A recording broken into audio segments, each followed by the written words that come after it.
ಅವ್ರಿಗೆ ಬೇಲ್ ಕೊಟ್ಟಿದ್ದಾರೆ. I expected ಅದು. ಎಲ್ಲರಿಗೂ ಬೇಲ್ ಕೊಟ್ಟಾಗ ಅವ್ರು ಯಾಕೆ ಬೇಲ್ ಕೊಡಬಾರ್ದು? ಕಾನೂನಲ್ಲಿ ಅವಕಾಶ ಇದೆ, ಕಾನೂನಲ್ಲಿ ಅವಕಾಶ ಇದೆ, ಅದನ್ನು ಅವ್ರು ಬಳಸ್ಕೊಂಡಿದ್ದಾರೆ, ಅವ್ರಿಗೆ ಅದು ಲಭಿಸಿದೆ. It's all right. ಬಟ್ ನಾವು he has to go to ಎನ್ಕ್ವೈರಿಗೆ ಅಲ್ವಾ? ಅದಕ್ಕೆ ಅವ್ರೇನು ಹೇಳ್ತಾರೆ, ನನ್ನ ಭದ್ರತೆ ದೃಷ್ಟಿಯಿಂದ ಬರಕ್ಕೆ ಹಿಂಗೆ ಕಷ್ಟ ಆಗ್ತಿದೆ, ಭದ್ರತೆ ದೃಷ್ಟಿಯಿಂದ ನನಗೆ ಧರ್ಮಸ್ಥಳಕ್ಕೆ ಬರಲು ಭಯ, ನಾನು ಯೂಟ್ಯೂಬರ್ಸ್ ಮೇಲೆ ಹಲ್ಲೆ ಆಗೋಗಿದೆ, ನಾನು ಸುರಕ್ಷತೆಯಿಂದ ಬರಲಾರೆ, ನನಗೀಗಾಗಲೇ ಬೆದರಿಕೆ ಇದೆ ಇರ್ಬೋದು, ವಿಚಾರಣೆಗೆ ಬರಬೇಕಾದ್ರೆ ಹೆಚ್ಚಿನ ಭದ್ರತೆ ಕೊಡಿ, ಪರ್ಯಾಯ ವ್ಯವಸ್ಥೆ ಮಾಡಿ ಜಾಗದ್ದು, ಹಾಗೆ ಹೀಗೆ ಅಂತೆಲ್ಲ ಒಂದಷ್ಟು ಹೇಳಿದ್ದಾರೆ. ಧರ್ಮಸ್ಥಳದವ್ರು ಕೇಳಿಲ್ಲ, ಬನ್ನಿ 13ನೇ ತಾರೀಕು ಅಂತ ನೋಟಿಸ್ ಕೊಟ್ಟಿದ್ದಾರೆ. ಈಗ ಏನೋ ಒಂದು 13ನೇ ತಾರೀಕು ಕೊಟ್ಟರು ನೋಟಿಸ್. ನ್ಯಾಯಾಲಯ ಹೇಳಿದೆ 2 ದಿನದಲ್ಲೇನೋ ಹೋಗಿ ವಿಚಾರಣೆಗೆ ಹಾಜರಾಗಿ. Let this gentleman understand one thing again. ಈ ಎಲ್ಲ ಮಾತುಗಳ ಆಧಾರದ ಮೇಲೆ ನ್ಯಾಯಾಲಯನೇ ತೀರ್ಮಾನ ಮಾಡಿದ್ರೆ ಬೇರೆ ವಿಚಾರ. ಅದಿಲ್ಲದೆ ಇದ್ದರೆ accused has no business to ಇದು ಡೈರೆಕ್ಟ್ ಹೇಗೆ ಇನ್ವೆಸ್ಟಿಗೇಷನ್ ನಡಿಬೇಕು ಅನ್ನೋದನ್ನು ಅಕ್ಯೂಸ್ಡ್ ಹೇಳೋಕ್ಕಾಗಲ್ಲ. You must understand. ಇದನ್ನು ರಕ್ಷಣೆ ಪಡ್ಕೋಬೋದು, ಹೋಗಲಿಕ್ಕೆ ತಪ್ಪಲ್ಲ, ಅದು ಕೇಳಲೂಬೋದು, ತಪ್ಪಲ್ಲ. ಅದಿಗೆ ನನಗೆ ಅಲ್ಲಿಗೆ ಹೋಗಲಿಕ್ಕೆ ರಕ್ಷಣೆ ಬೇಕು, ನನಗೆ ಅಲ್ಲಿ ರಕ್ಷಣೆ ಇಲ್ದಿದ್ರೆ ನನಗೆ ಅಲ್ಲಿ ಬರೋದು ಕಷ್ಟ, ತಗೋಬೋದು, ತಪ್ಪಲ್ಲ.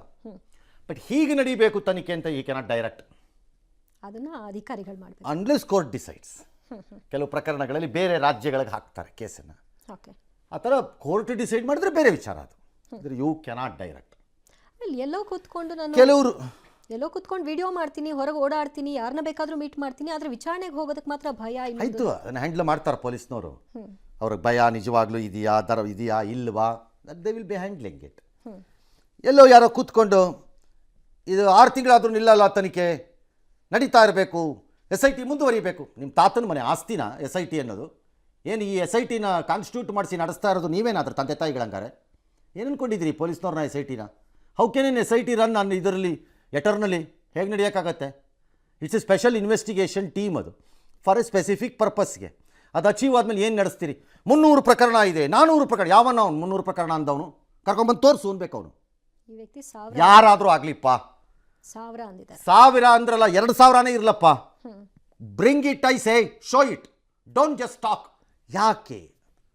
ಅದರ ಪ್ರತಿನಿಧಿಯಾಗಿ ಬಂದವನು 17 ಜಾಗಕ್ಕೆ ಹೋದರೂ ಏನು ಸಿಕ್ಕದೇ ಇರೋ ಪರಿಣಾಮ ಇದು. ಹಾಗಾಗಿ ಇನ್ನು ಮುಂದೆ ಪೊಲೀಸ್ನವ್ರಿಗೆ ಈ ಡೈರೆಕ್ಷನ್ ಕೊಡೋರು 1000 ಆಗಿದೆ, 300 ಆಗಿದೆ, 600 ಆಗಿದೆ ಅಲ್ಲ. They are nobody to give direction and police should not listen to it.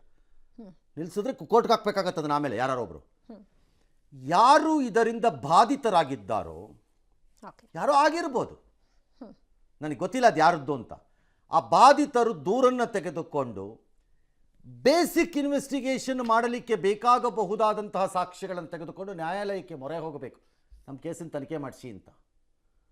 ಸುಮ್ಮನೆ ರೋಡಲ್ಲಿ ನಿಂತ್ಕೊಂಡು ಇದು 400 ಆಗಿದೆ, 4000 ಆಗಿದೆ, ಎದ್ದೇಳಿ ಹೇಳಿ, ಎಲ್ಲಿಗೆ ಹೇಳಬೇಕು? ಎದ್ದು ಬಡಿಗೆ ತೊಗೊಂಡು ಬಡಿಬೇಕಷ್ಟೇ ಯಾರಿಗಾರು ಅವ್ರಿಗೆ. ಹಂಗಾರೆ ಯಾತಕ್ಕೆ ಹೇಳಬೇಕು?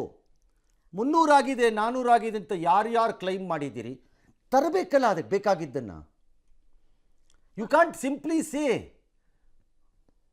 ಆಮೇಲೆ ಈ ವ್ಯಕ್ತಿ ಬಯಸ್ತಿರೋದೇನು ಸರ್? ಪ್ರತಿಭಟನೆ ಆಗಲಿ, ಚರ್ಚೆ ಆಗಲಿ, ಅದನ್ನೇ ಪದೇ ಪದೇ ಹೇಳ್ತಾರೆ. ಚರ್ಚೆ ಹೇಳಿ ಎದ್ದೇಳಿ, ಹೇಳಿ ಎದ್ದೇಳಿ. ಏನು ವಿವೇಕಾನಂದರ ಮೊಮ್ಮಕ್ಕಳು ಎಲ್ಲ ಎದ್ದೇಳಿ ನಕ್ಕೀಲಿ. ಜನ ಯಾವ್ಯಾವುದಕ್ಕೋ ಎದ್ದಿಲ್ಲ, ಇನ್ನು ಎದ್ದು ಬಿಡ್ತಾರೆ ಇಲ್ಲಿ. ಹೇಳ್ತಾರೆ, ರಿವರ್ಸಲ್ ಎದ್ರೆ ಡೇಂಜರು ನಿಮಗೆ. ಸೈಲೆಂಟ್ ಇದ್ದಾರೆ, ಎದ್ದೇಳಿ ಪ್ರತಿಭಟನೆ ಮಾಡಿ ಅಂದ್ರೆ ಎದ್ದೇಳಲೂಬಹುದು, ಪ್ರತಿಭಟನೆನೂ ಆಗ್ಬೋದು. ಒಂದೇ ಕಡೆ ಪ್ರತಿಭಟನೆ ಎದ್ದೇಳಬೇಕಾಗಿಲ್ವಲ್ಲ, ಇನ್ನೊಂದು ಕಡೆನೂ ಪ್ರತಿಭಟನೆ ಎದ್ದೇಳಬಹುದಲ್ಲ, ಆ ಚಾನ್ಸಸ್ ಇರುತ್ತೆ ಆಗ. ಹಾಗಾಗಿ ಸ್ಪಷ್ಟವಾದ ಮಾಹಿತಿ ಇದ್ದರೆ, ಅದು ರೇಪಾರು ಹಾಕ್ಕೊಳ್ಳಿ, ಮರ್ಡರಾರು ಹಾಕ್ಕೊಳ್ಳಿ, 100 ಹಾಕ್ಕೊಳ್ಳಿ, 1000 ಹಾಕ್ಕೊಳ್ಳಿ, ಅದರ ಮಾಹಿತಿಯನ್ನು ಹೇಳಬೇಕು. ಬರೀ ಕೂತ್ಕೊಂಡು ಎಲ್ಲೋ ಒಂದು ಕಡೆ ಹೇಳಿಬಿಟ್ಟು ಓಡಿಸೋದಲ್ಲ ಅದನ್ನು. ಅಂಥವರು either they have to bring evidence or they have to face the consequences. ನಾನು ಅದಕ್ಕೆ ಹೇಳಿದ್ದು, ಅದರ ಪ್ರತಿನಿಧಿಯ ರೂಪದಲ್ಲಿ ಅವ್ನು ಬಂದಿದ್ದ ಅನಾಮಿಕ. ಅವನು ಬುರುಡೆ ಆಯ್ತು ಈಗ 17 ಜಾಗದಲ್ಲಿ ಅಟ್ಲೀಸ್ಟ್ ಅವ್ನು ಬುರುಡೆ ಆಗೋಗಿದೆ. ಹಾಗಾಗಿ ನಂಬಕ್ಕೆ ರೆಡಿ ಇಲ್ಲ ಯಾರು ನಂಬ್ತಾರೆ? ಏನಾದರೂ ಸಿಕ್ಕಿದ್ರೆ ಮತ್ತೆ